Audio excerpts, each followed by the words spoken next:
পৃথিবী থেকে প্রায় ১৪৬ আলোকবর্ষ দূরে সম্ভাব্য বাসযোগ্য একটি নতুন গ্রহের সন্ধান পেয়েছেন বিজ্ঞানীরা। গ্রহটির নাম HD-137010b।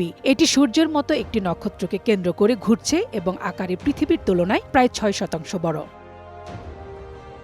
অস্ট্রেলিয়া, যুক্তরাজ্য, যুক্তরাষ্ট্র ও ডেনমার্কের বিজ্ঞানীদের সমন্বয়ে গঠিত একটি আন্তর্জাতিক গবেষক দল নাসার কেপলার স্পেস টেলিস্কোপের বর্ধিত মিশন K2 এর তথ্য বিশ্লেষণ করে এই গ্রহটির অস্তিত্ব নিশ্চিত করে। গবেষকদের মতে গ্রহটির কক্ষপথ অনেকটা পৃথিবীর মতোই এবং এটি প্রায় ৩৫৫ দিনে তার নক্ষত্রকে একবার প্রদক্ষিণ করে। এর ফলে ধারণা করা হচ্ছে গ্রহটি তার নক্ষত্রের হ্যাবিটেবল জোন থাকতে পারে, যে অঞ্চলে তরল পানি থাকার মতো পরিবেশ তৈরি হওয়ার সম্ভাবনা থাকে।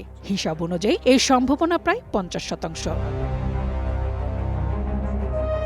তবে এর নক্ষত্র সূর্যের তুলনায় কিছুটা শীতল ও কম উজ্জ্বল হওয়ায় গ্রহটির পৃষ্ঠের তাপমাত্রা মঙ্গল গ্রহের মতো ঠান্ডা, যা -৭০°C নিচেও নেমে যেতে পারে। ফলে সেখানে জীবনের অস্তিত্ব থাকলেও তা পৃথিবীর মতো জটিল জীবনের চেয়ে ভিন্ন ধরনের হতে পারে বলে মনে করেন বিজ্ঞানীরা। গ্রহটি প্রথমে শনাক্ত করা হয় একটি বিশেষ পদ্ধতিতে, যাকে ট্রানজিট মেথড বলা হয়। যখন গ্রহটি তার নক্ষত্রের সামনে দিয়ে অতিক্রম করে, তখন অল্প সময়ের জন্য নক্ষত্রের আলো সামান্য কমে যায়। এই ক্ষীণ পরিবর্তন বিশ্লেষণ করেই বিজ্ঞানীরা গ্রহটির অস্তিত্ব শনাক্ত করেন।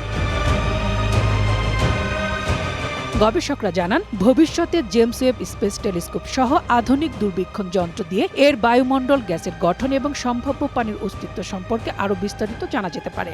বিজ্ঞানীরা মনে করছেন, এই আবিষ্কার আমাদের সৌরজগতের বাইরে জীবনের সম্ভাবনা খোঁজার পথে নতুন আশার দ্বার খুলে দিয়েছে। মোরশেদা খান লিপি, গ্রিন নিউজ ডেস্ক।